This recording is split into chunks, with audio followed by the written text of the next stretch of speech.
Édition Incorpore. Collection Les Petits Bilingues.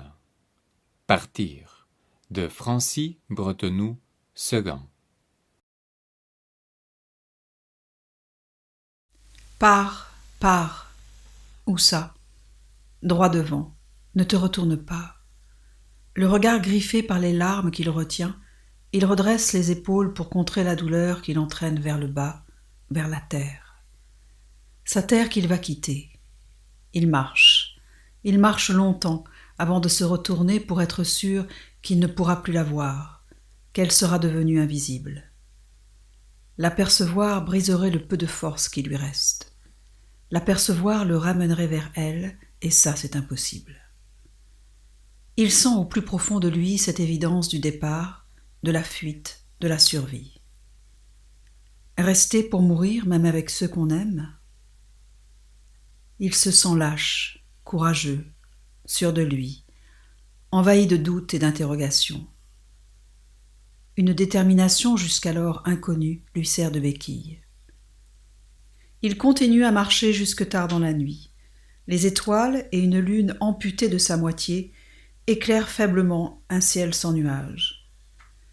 Il marche jusqu'à l'épuisement. Il marche jusqu'à la chute et s'endort dans les bras de celle qu'il vient de quitter.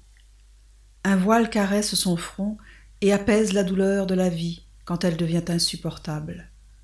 Ses longs bras tendres l'entourent comme lorsqu'il était enfant et qu'il ne craignait rien puisqu'il n'y avait rien à craindre. Dans le village, les frayeurs et les peurs sont arrivées sournoisement. Cachées pendant des mois dans de vagues allusions, elles se sont installées dans les regards, les silences puis les mots, pour éclater dans le bruit sourd de bombes lointaines, pour exploser dans des coups de fusil à portée des oreilles. Une guerre civile où les amis voisins deviennent vos ennemis, puisque la radio les traite de cafards, de vipères. Les critiquer devient normal, puis inévitable. Et tout le monde s'y met, même les mièvres et les inconsistants. Ce sont les pires. Surtout faire partie du troupeau de la haine, être du bon côté, celui qui vous donne la légitimité de la majorité. Des vibrations faibles, confuses, traversent son esprit apaisé par le rêve qu'il était en train de faire. Le chemin du retour vers la réalité ne lui a jamais été aussi difficile. Il vient de se rappeler qu'il est seul, pour la première fois de sa vie. La terre vibre puis tremble de plus en plus. Il se redresse lentement et aperçoit au bout de la piste une camionnette roulant à toute allure. Il y voit une chance, un échappatoire inespéré. Il se lève brusquement, maladroitement. Son corps est courbaturé par le sommeil de plomb qui l'a figé toute la nuit. Il lève les bras frénétiquement, faisant signe au chauffeur de s'arrêter. Celui-ci ralentit, passe devant, lui fait un geste obscène, puis accélère au dernier moment en éclatant de rire. Il le regarde s'éloigner, lui crache des injures et donne des coups de poing dans l'air étouffant de fumée et de gaz d'échappement. Pars. C'était il y a quelques semaines. L'étranger, un sac sur l'épaule, déambule dans les rues en caressant les murs. N'être visible que d'un côté limite les regards curieux. Il n'est jamais à l'abri d'une insulte, d'un contrôle. Le regard droit devant, ne pas croiser d'autres yeux, rester invisible, ne pas être là, ne pas exister là où l'on est. Être en soi, bien à l'intérieur de soi, là où personne, jamais, ne pourra pénétrer. Il ne sait pas où il va, mais sa démarche assurée lui donne l'aplomb de celui qui n'a rien à se reprocher. Il pleut, il fait froid, il grelotte sur son pardessus râpé. Il n'y a pas que l'esprit qui doit apprivoiser les froideurs de l'exil. Le corps aussi doit s'acclimater à des températures inconnues qui l'ébranlent. Il se met à l'abri sous une porte cochère et sort de sa poche un plan bâclé où se croisent des rues au nom qu'il ne connaît pas. Au verso est inscrit l'adresse où il doit se rendre. Plus d'une heure qu'il tourne en rond dans le quartier. Il va finir par se faire remarquer. Il n'ose pas demander son chemin. « Vous êtes perdu, je peux vous aider ?» Il ne comprend pas. Il sourit. La voix est douce. Il sent qu'il n'a rien à craindre. Il tend le papier froissé que la dame âgée saisit, puis en faisant un grand geste, elle dit « Par là, à droite, 2e rue ». Son regard égaré traduit son incompréhension, alors elle pointe la direction avec son index et fait 2 signes avec sa main. Il ne comprend toujours pas. Elle lui sourit et, le prenant par la manche, elle lui demande de la suivre. Elle continue de lui parler comme s'ils partageaient une conversation ordinaire. Une conversation qu'il aurait pu avoir avec l'un des siens. De temps en temps, il émet un oui, discret, pour donner le change à cette femme providentielle. Arrivée à l'adresse qu'il cherchait, elle lui dit « Vous y êtes ?»« Merci. »« De rien, c'est avec plaisir. Je vous souhaite une bonne journée. » Il aurait tant aimé la remercier chaleureusement, avec des mots, plein de mots, mais il en connaît si peu. Elle aussi a eu faim, froid et mal. Elle l'a reconnu tout de suite. Il appuie sur la sonnette 2 fois rapidement. Il attend. Puis un long coup résonne dans le couloir. Il attend. Il n'ose sonner à nouveau. Enfin, il distingue des bruits de pas lents. Une lumière blafarde traverse l'imposte de la porte à la peinture écaillée. On lui ouvre. On le salue dans sa langue. Il vient de boire une gorgée de son pays. Son corps frissonne.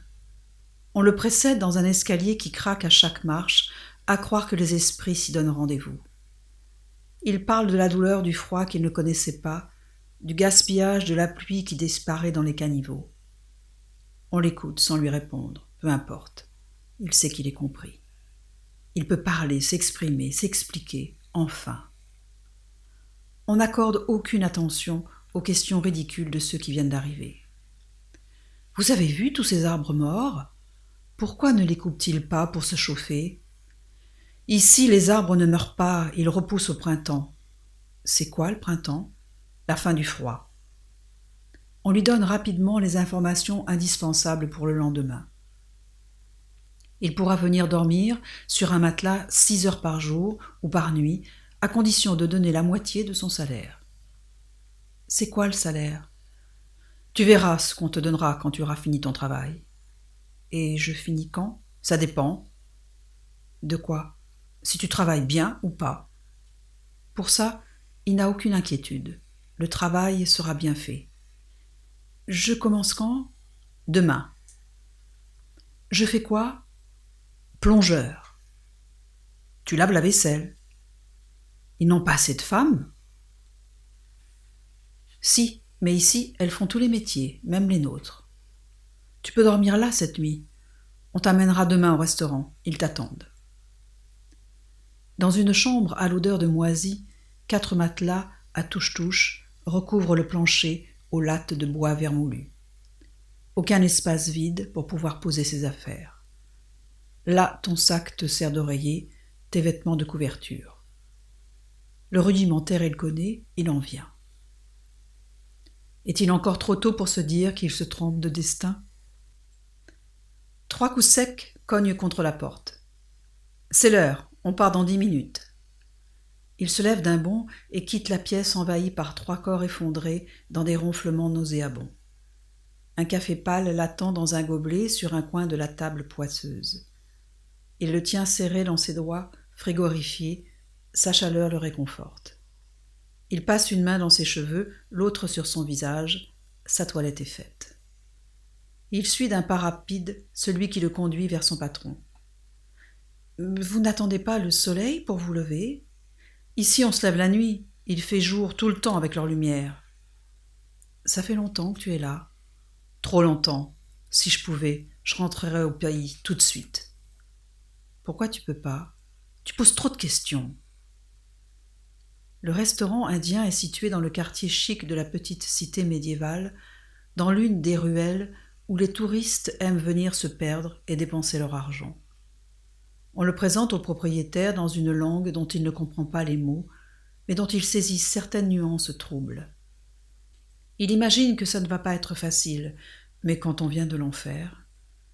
Un homme à la barbe sombre lui montre le cagibi où les piles d'assiettes s'entassent, tout autour de l'évier, à même le sol. Dans une bassine, des dizaines de couverts colorés par des sauces rouges et vertes attendent d'être lavés. L'homme lui donne des ordres en lui montrant sa montre. Il sait pourquoi il est là, mais il ne comprend pas pourquoi l'Indien a exhibé le bracelet qu'il avait au poignet. Chez lui, on ne coupe pas le temps en tranches, on ne l'enferme pas dans un garde-temps. Chez lui, le temps on le respire, on le regarde s'étirer. Faire la vaisselle, il ne l'a jamais faite, mais il a vu ses sœurs laver les assiettes en passant le sable fin du désert sur les écuelles. Là, il ne sait pas. Puis il se souvient quand il vivait chez sa tante au village. Elle remplissait un bol d'eau dans lequel elle mélangeait un produit qui la faisait mousser. Avec un seul bol, elle nettoyait la vaisselle de tout un repas. Il saisit la bouteille au liquide vert et épais, en dépose quelques gouttes dans un récipient et lave avec grand soin les assiettes. Il passe plusieurs fois l'éponge, sans oublier la tranche fine de chaque assiette en porcelaine. Elles s'empilent les unes sur les autres, avec la lenteur de l'application et de l'attention du travail bien fait. Lentement, très lentement, trop lentement.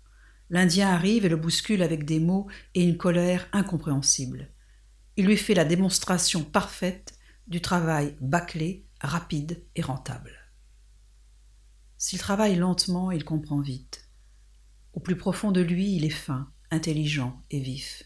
Voilà sa force. En peu de temps, il s'impose le rythme de ce pays. Il imite, copie et s'approprie les gestes, les grimaces qu'on attend de lui. Le silence dans la bouche, le sourire aux lèvres, il s'y applique depuis qu'il a compris. Mais le pouvoir des mots lui manque, le pouvoir des mots de sa langue qu'il enseignait aux jeunes du village. Lui aussi doit apprendre une autre langue. Avec sa première paye, il s'achète d'occasion un dictionnaire bilingue. Tous les jours, il apprend 10 mots nouveaux. Il les engloutit et devient boulimique. Jamais rassasié de la meilleure des nourritures, celle qui vous fait basculer dans un autre monde, celui des espoirs et des rêves fous. C'est son jour de repos, le premier baigné par une lumière bleue et presque chaude. Il ne résiste pas à s'asseoir sur un des bancs dans le square qu'il traverse de plus en plus souvent. Il découvre une odeur inconnue, celle de la terre humide à laquelle se frottent les premières chaleurs d'un soleil généreux. Ici, tout est vert. L'herbe pousse partout dès qu'elle n'est pas recouverte de béton. Il ferme les yeux et au détour d'un relâchement imprévisible, des images comme un mirage envahissent son crâne. Sa jeune mère surveillait les petits corps de ses frères et sœurs recroquevillés dans un sommeil profond. Serrés les uns contre les autres, ils retenaient la chaleur et la vie par petites inspirations, à peine audibles. Il se souvient comme elle le réveillait tendrement pour le ramener à la lumière de la vie, à la réalité du désert. Le désert, sa maison sans toit, sans mur, sans limite. Il dormait à la belle étoile. Dès le lever du soleil, ses frères les plus grands se dirigeaient vers les chamelles et tiraient leur lait paisiblement. Ses plus jeunes sœurs, encore à moitié endormies, buvaient le liquide épais, goulûment. Chaque gorgée appelait la suivante. Les jours fastes, il avait droit à un demi-gobelet. Une fois par mois, son père partait vendre une chèvre pour acheter un sac de riz et quelques vêtements. Sa mère restait au camp avec les tout-petits. Les autres savaient vers quelle tâche se diriger et nul besoin pour elle de leur donner des ordres. Des conseils seulement. L'obéissance aux parents, la soumission aux frères et sœurs aînés. Il y avait toujours un aîné pour ordonner, un cadet à qui faire endurer sa colère. Fils de berger, à 7 ans, il était devenu responsable de son troupeau de 10 chèvres. Dès l'aube, il partait à la recherche des brins d'herbe et de l'eau nécessaire à la vie de ses compagnes aux poils dorés. Guère plus grand qu'elle, il leur parlait, les rassurait, et leur chantait des chansons sur la grande eau qui venait de là-haut, cette absente. Il savait reconnaître l'odeur d'une averse à venir en écoutant le vent, en observant les couleurs changeantes du ciel. Il savait reconnaître le temps qui coule entre lever et coucher du soleil. Selon la forme et l'orientation de son ombre, il savait si l'après-midi était terminé, si le soir avait commencé. Quant à la nuit, l'arrivée de la première étoile le prévenait de l'obscurité prochaine. Alors, conscient qu'il ne lui restait que peu de temps, il rassemblait son troupeau pour rejoindre le campement où sa famille s'était installée pour quelque temps. Il détestait la terrible corvée d'eau qui l'exposait aux dangers du hasard, les lions, les serpents. Il lui arrivait de marcher des jours avant de la trouver. Il n'était pas question de revenir sans elle. La honte et la peur des représailles l'empêchaient de rejoindre les siens les mains vides. Il n'y pensait même pas. Parfois, il devait dormir seul dans le désert. Ses pires ennemis, les hyènes. Il les défiait de son bâton ridicule, de sa voix courageuse. Charognarde obstinée, elle ne quittait son troupeau qu'avec une victime pendue entre leurs crocs. Parfois, pris au piège de l'obscurité, il n'avait pas le temps de compter ses chèvres, et ce n'était qu'une fois ramené dans l'enclos, près du campement, qu'il réalisait l'épouvantable perte. Certains soirs, la fatigue était si pesante qu'il s'endormait aussitôt après la traite, avec ses chèvres, à même le sable rouge. Sa distraction préférée ? Se tapir derrière une dune avec ses frères et sœurs et observer la promenade des damans. Ils attendaient patiemment de voir ces petites marmottes pointer leur museau hors du terrier, puis, dès qu'elles s'écartaient de leur abri, ils leur couraient après sans jamais en saisir une seule. Son délice suprême ? Aller à la recherche d'un boswellia, l'ombrelle végétale dont l'écorce préservait ce liquide laiteux et savoureux dont il se régalait. Ses meilleurs souvenirs ? Les fêtes pour célébrer l'arrivée de la pluie. Cette pluie qui redonnait à son herbe la couleur verte de la vie en la pailletant de fleurs dorées, jaunes, orangées. Cette pluie qui faisait chanter les femmes, danser les hommes. Leurs corps rebondissaient sur le sol comme des flèches tendues vers l'infiniment haut. Ils frappaient de toute leur énergie, suspendus entre désert et ciel. À la lumière du feu, il observait sa mère, assise, dont les mains assemblaient un à un les brins d'herbe séchés. Ses doigts graciles tissaient un bol si ténu que même le lait ne pouvait s'en échapper. Il admirait la perfection de ses gestes. Il était fasciné. « Vos papiers, s'il vous plaît. » Il sursaute, son cœur bondit et cogne à faire éclater sa poitrine. Personne près de lui. L'ordre meurtrier est adressé à un homme qu'il aperçoit derrière lui, à moitié caché par une haie de lauriers. L'un des deux policiers toise le sans-papier avec le regard hautain de celui qui a le droit pour lui. L'autre observe son collègue avec le détachement de la routine. « Tes papiers !» L'homme ne fait même pas semblant de chercher ce qu'il sait ne pas avoir. Il est pris, comme un rat. Dans ce pays civilisé, les sans-papiers sont traités comme des escrocs, des voleurs, des moins que rien. Quelques heures plus tard, il les retrouvera en prison dans la même cellule de ceux qui sont de véritables truands. Il partagera avec 5 autres détenus une pièce de 4 mètres de long sur 3 de large et une cuvette de WC.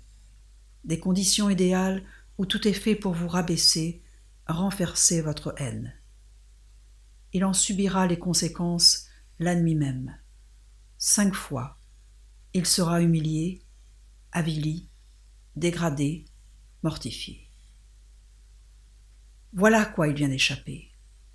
Il se lève du banc en maîtrisant une apparence tranquille et quitte cet instant de rêverie qui aurait pu lui être fatal.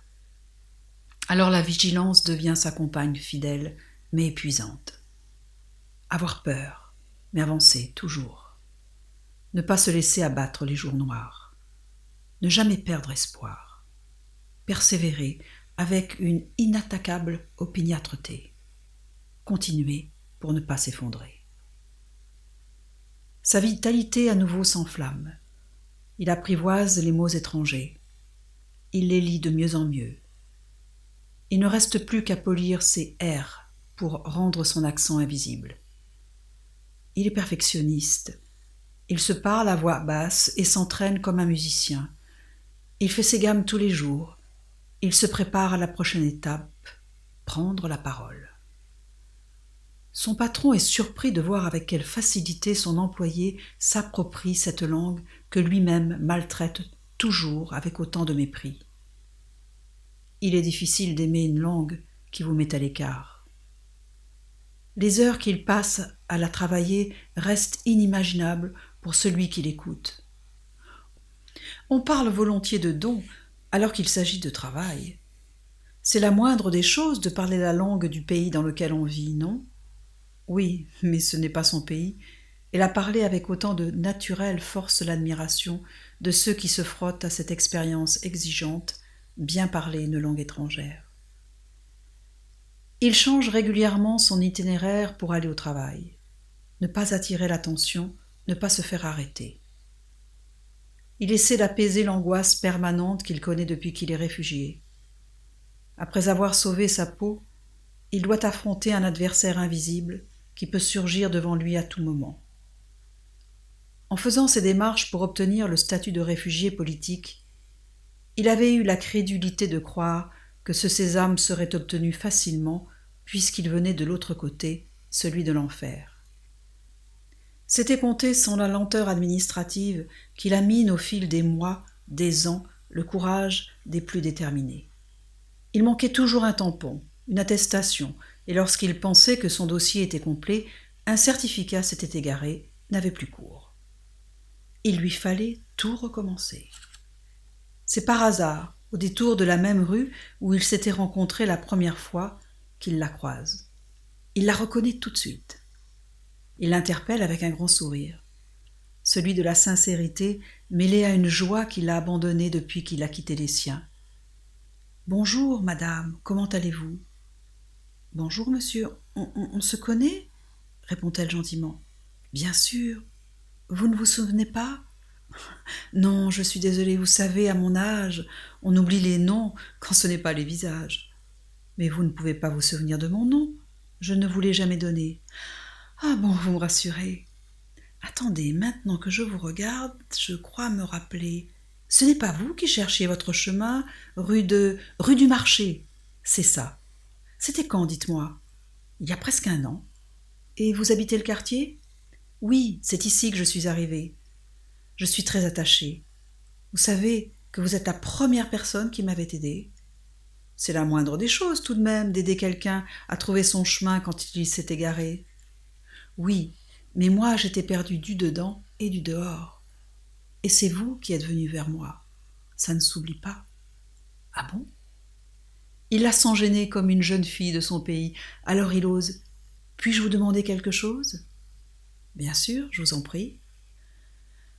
Pour vous remercier, je serais très heureux de partager une tasse de thé avec vous. Jeune homme, à mon âge, ce genre de proposition inattendue ne peut pas être malhonnête et ne se refuse pas. C'est depuis ce jour-là qu'il se donne rendez-vous dans un café, au moins 1 fois par semaine. Cette rencontre est aussi importante pour elle que pour lui, mais il l'ignore. Il ne comprend d'ailleurs pas pourquoi elle accepte de partager tout ce temps avec lui, alors que les gens d'ici ont toujours 1000 choses à faire. D'abord, elle n'a plus 1000 choses à faire parce qu'elle ne le peut plus. Ensuite, parce qu'elle se concentre sur l'essentiel. Et l'essentiel pour elle, ce sont les rencontres, puisque l'amour, pense-t-elle, n'est plus de son âge. Quelles que soient les questions qu'il lui pose, elle y répond avec gourmandise. J'ai reçu tellement d'amour, tellement. Ces souvenirs, comme des bonbons sucrés qui roulent sur sa langue, reviennent du fond de sa mémoire. Les savourer, c'est en faire naître d'autres, qu'elle pensait enfouie à tout jamais. Elle lui confie ses désobéissances, ses refus au modèle taillé sur mesure pour les femmes. Elle lui raconte comment elle s'est opposée à la soumission toute sa vie. Ses confidences à elle se répandent avec délicatesse sur son écoute à lui, inépuisable. Au fil de leur rencontre, elle se surprend à revivre par petits souvenirs interposés une enfance, une jeunesse, presque toute sa vie. Et vous, jeune homme, parlez-moi de vous, j'aime tant vous écouter. Il lui donne ce qu'elle n'a pas, quelque chose qu'elle ne sait pas du monde. Depuis 6 mois, ils partagent leurs conversations comme des amants partagent leurs caresses, chaque fois heureux d'être à nouveau ensemble. Lorsque la légèreté s'allie à la profondeur, lorsque l'échange des mots et des pensées donne une saveur à l'instant, si ce n'est pas l'amour, l'amitié n'est pas loin. Elle habite rue des Remparts, une grande maison de 4 étages que son arthrose réduit à 2. Elle ne descend plus dans son jardin qu'elle observe du haut de sa terrasse. Grimper au premier est devenu le parcours du combattant depuis qu'elle a le sentiment que les marches ont été surélevées. Elle réduit l'escalade à 2 fois par jour. Une fois pour aller vers le monde, l'autre pour en revenir. Son appétit pour le partage et la nouveauté ne s'est pas émoussé au fil des temps. Au contraire, elle sent que ses jours lui sont comptés et qu'il ne faut plus rien perdre de ce que la vie lui donne. L'idée lui est venue cette nuit. Ces moments nocturnes où la conscience prend un tel recul avec la vie que tout s'éclaire. Elle va lui proposer d'habiter chez elle. Bien sûr, il refuse. Bien sûr, elle insiste. Bien sûr, il accepte. Il s'est installé au rez-de-chaussée qui est de plein pied avec le jardin. Un carré de verdure où il voit pousser l'herbe et éclore au printemps des fleurs qu'il n'a jamais vues. Des roses, des tulipes, des narcisses. Très vite, il demande à la vieille dame s'il peut planter quelques graines dans cette terre si épaisse et si lourde. Elle accepte et quelques mois après, elle aura le plaisir de déguster les premières fraises, celles au goût de l'enfance. Ils prennent leur dîner ensemble. Les déjeuners, il n'est pas là et elle tient à prendre son petit déjeuner seule. Ils partagent toujours autant de discussions et attachent une densité unique au moment vécu, puisque, dit-elle, celui-ci ne se reproduira plus. Elle respecte son autonomie et conserve la sienne, si bien qu'il peut laisser entrevoir sa vulnérabilité sans craindre d'être dominé, manipulé. « Je ne veux pas que vous soyez dépendant de moi, vous comprenez ? » ?»« Oui, mais je le suis, non ? » ?»« Pourquoi ? C'est quand même vous qui me logez. » »« Certes, mais vous me payez un loyer. » »« Si petit. Je ne pourrai jamais vous rendre tout ce que vous me donnez. » S'il n'a pas les moyens, elle a les arguments et lui explique qu'en amitié, on échange non de l'avoir, mais de l'être. Et là, on est à égalité, non ? Elle lui parle de sa solitude qu'il a brisée depuis qu'il est arrivé chez elle. « Vous savez, seul, on est souvent en mauvaise compagnie. Pourquoi pensez-vous que je m'oblige à sortir tous les jours ? Ce n'est pas seulement pour entretenir mes articulations, mais également mes relations.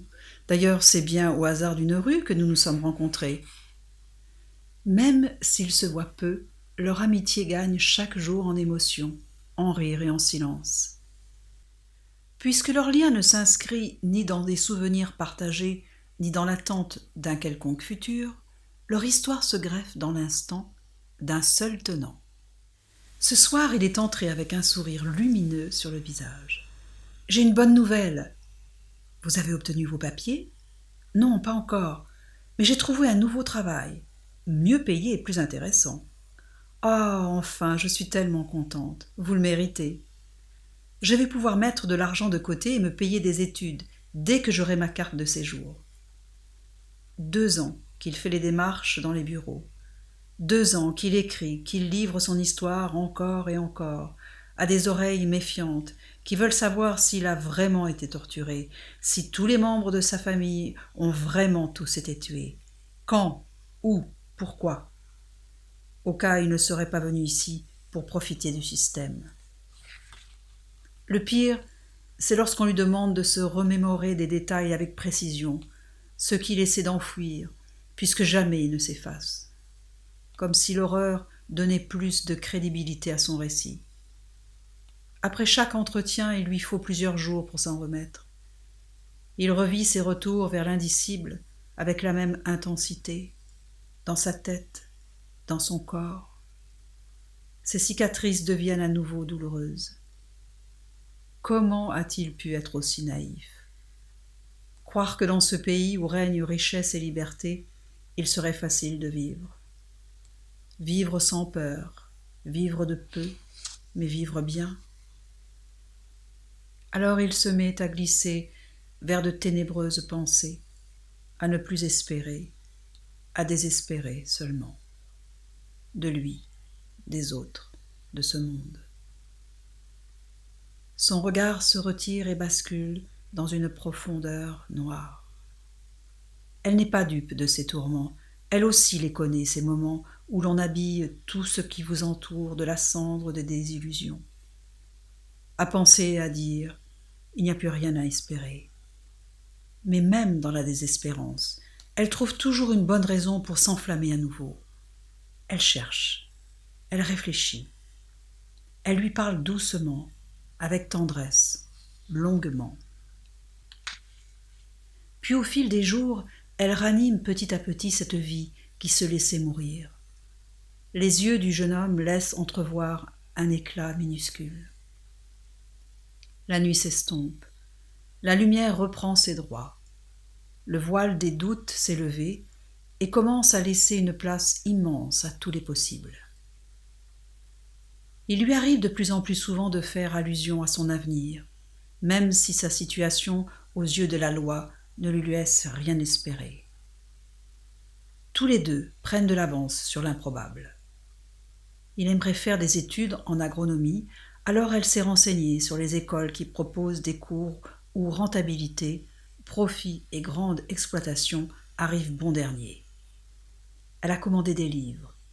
Il va sur Internet pour compléter, disséquer les connaissances qu'il avale avec la gloutonnerie de ceux dont l'esprit a hiberné pendant des années. Elle apprend en même temps que lui, ainsi progressent-ils ensemble. Dès que tu auras tes papiers, tu pourras t'inscrire. Nous avons pris tellement d'avance que tu réussiras, j'en suis sûre. Le nous l'avait surprise, pas lui. Tout ce qui se faisait chez lui était partagé, mis en commun. Vous savez que c'est la première fois que je bois de l'alcool ? Je sais. Ma religion ne... Non, ne me parle pas de religion, s'il te plaît. J'ai beaucoup de mal avec les dieux, tous autant qu'ils sont. Le matin, je me lève agnostique et le soir, je me couche athée. Ça, c'est pour les jours où j'ai le moral. Sinon, c'est l'inverse. Mais vous n'avez pas peur ? Mais de quoi ? Des mauvais esprits, qu'ils vous fassent du mal. On m'a terrorisée avec ça quand j'étais gamine. Le jour où j'ai cessé d'y croire, ils ont disparu. Ils n'existent que parce que tu y crois. Cesse de penser à eux et tu verras qu'ils disparaîtront. Et l'enfer, vous n'en avez pas peur non plus ? Non. Et puis, on n'a pas besoin d'attendre de mourir pour y goûter. L'enfer, comme tu dis, tout comme le paradis, ils sont là et bien là. Fais-moi plaisir. Trinquons à ton avenir et oublions ces balivernes. Le quotidien insidieusement pose ses pièges où irritation, agacement s'installent. Elle n'ose pas lui dire qu'une chasse d'eau se tire à chaque fois que l'on quitte les toilettes, qu'il n'est pas obligé de claquer la porte à 6 heures du matin quand il part travailler. Lui ne comprend pas pourquoi elle prend une douche tous les jours, pourquoi elle parle à un chat qui se vautre sur le canapé. Malgré ces petites contrariétés, les jours passent dans la bonhomie des habitudes qui vous sont douces quand elles vous tirent vers le haut. Il part travailler de plus en plus léger. Son combat contre l'oubli du passé rend peu à peu les armes. Blesser le présent avec ses souvenirs, c'est maltraiter ses désirs à venir, lui a-t-elle dit. C'est pour ça qu'elle ne lui a pas confié, qu'elle n'avait jamais pu avoir d'enfant et que son mari l'avait quittée il y a 10 ans. Elle a préféré l'enterrer. Depuis quelque temps, elle lui lit à haute voix des poèmes qui résonnent dans ses oreilles et donnent à ses rêves des espoirs qu'il n'aurait jamais cru possibles. Il fait connaissance avec la littérature et rentre dans ce monde comme un moine dans les ordres. Il s'y réfugie, s'y prélasse, et fait de ses livres de papier ses véritables compagnons qui lui parlent en silence d'autres mondes, d'autres croyances, d'autres libertés. Une métamorphose invisible s'opère en lui. Elle seule la saisit. À son travail, il reste l'immigré sans papier, le bon à rien ou pas grand-chose, puisqu'il se laisse exploiter sans rien dire, avec le sourire et la gentillesse en plus. Ici, la gentillesse ne fait pas bon ménage avec l'intelligence. Quand il essaie de parler avec d'autres exilés, on le regarde de travers. Il ne fait plus partie du même clan. Tu parles comme un blanc. Il les a trahis. Il leur est devenu étranger. Ce soir, elle l'attend avec une petite anxiété. D'habitude, il ne rentre pas si tard. Elle se surprend et sourit à l'idée qu'ils forment presque un couple. Il vient d'être arrêté et reconduit à la frontière. Mais ça, elle ne le sait pas encore.